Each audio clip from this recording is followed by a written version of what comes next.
Assalamualaikum warahmatullahi wabarakatuh. Selamat pagi Ibu Haja Patimasang Abu Masih SPD MPD dan teman-teman.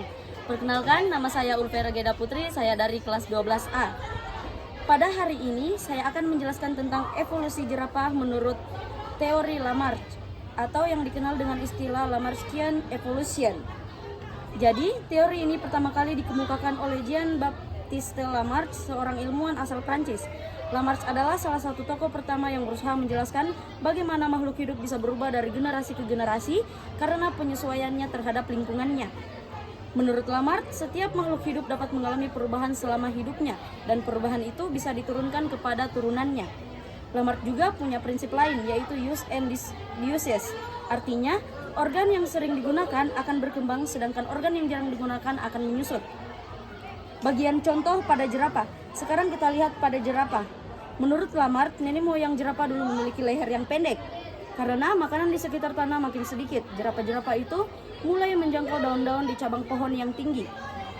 Karena leher mereka terus digunakan untuk meraih daun di tempat tinggi, leher jerapah lama-kelamaan menjadi semakin panjang dan kuat.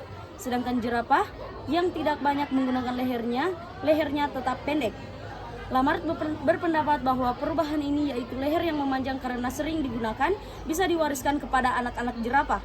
Akhirnya, setelah banyak generasi, semua jerapah yang hidup memiliki leher panjang seperti yang kita lihat sekarang. Bagian tambahan contoh manusia. Sebagai contoh lain, Lamarck juga menyatakan bahwa jika seorang rajin berolahraga dan membentuk otot, maka anaknya bisa mewarisi tubuh yang kuat juga. Walaupun sekarang kita tahu bahwa teori ini tidak sepenuhnya benar, tapi gagasan Lamarck tetap penting karena menjadi awal dari munculnya teori evolusi modern. Jadi kesimpulannya, yang pertama, organ yang sering digunakan akan berkembang, sedangkan yang tidak digunakan akan menyusut. Kedua, sifat yang diperoleh selama hidup bisa diwariskan kepada keturunan. Dan yang ketiga, perubahan yang terus-menerus dari generasi ke generasi bisa menyebabkan evolusi. Walaupun teori Lamarck akhirnya digantikan oleh teori seleksi alam dari Charles Darwin, ide-idenya tetap berpengaruh besar dan menjadi dasar penting dalam memahami bagaimana makhluk hidup bisa berubah seiring waktu. Demikian penjelasan saya tentang evolusi jerapah.